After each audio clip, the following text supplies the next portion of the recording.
નમસ્તે મિત્રો, આજનો એપિસોડ 22. આજે આપણે શીખવાના છીએ કપલ. તો કપલ્સ ક્યાં બનાવી શકાય છે? તો બંને હથેળીમાં યુઝ કરી શકાય છે. હથેળીના ઉપરના પાર્ટમાં, મતલબ કે આ જે આપણો બ્રોડનેસ વાળો પાર્ટ હોય છે ત્યાં તમે પ્રોપર કપલ બેસાડી શકો છો. ફૂલ ફિગર આખું લઈને તમે અંદર ફીલ કરી શકો છો. કપલ્સ શીખીએ પહેલા હજી સુધી તમે મારી ચેનલને સબસ્ક્રાઇબ નથી કરી, લાઇક નથી કરી, તો સૌપ્રથમ એ કરો. તમારા ફ્રેન્ડ સર્કલમાં જરૂર શેર કરો. 10 દિવસની અંદર હું પાછું હિન્દીમાં આખો કોર્સ લઈને આવવાની છું. તો તમારા જે પણ હિન્દીના ફ્રેન્ડ્સ છે એ લોકોને તમે શેર કરો. જ્યાં ના સમજાય ત્યાં મને કોમેન્ટ કરો, હું તમને સોલ્યુશન આપીશ. વિડીયોના અંત સુધી ખાસ બન્યા રહો, કંઈક નવું શીખવા મળશે.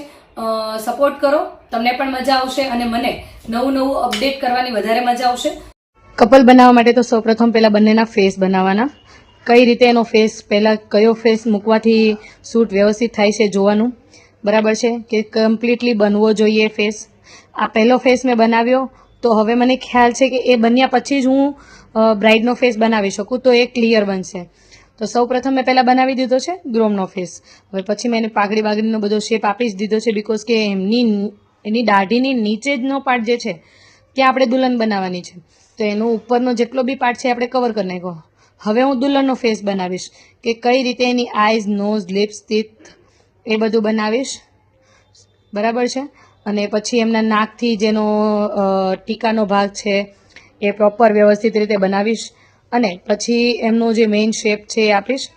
ફેસની અંદર આપ્યા પછી એનો દાઢીનો ભાગ, એના ગરદનનો ભાગ આપી અને એના વાળનો પાર્ટ કમ્પ્લીટ કરી અને પછી ધીરે ધીરે હું એમને દુપટ્ટાનો પાર્ટ છે.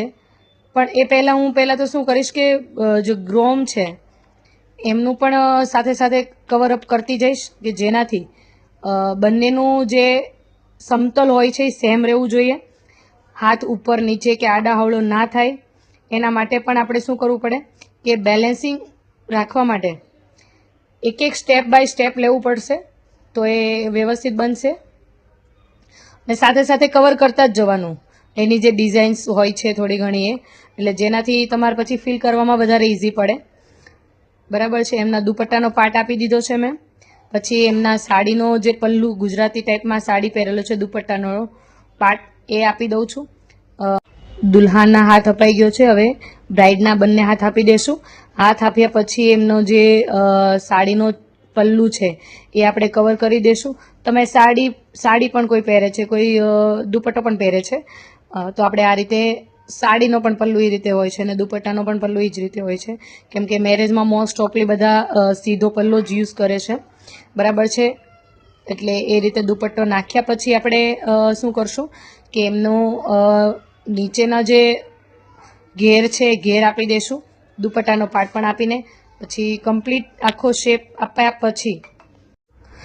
પછી જેનો નીચેનો જે ઘેર છે એ તમે મોટો કરી શકો.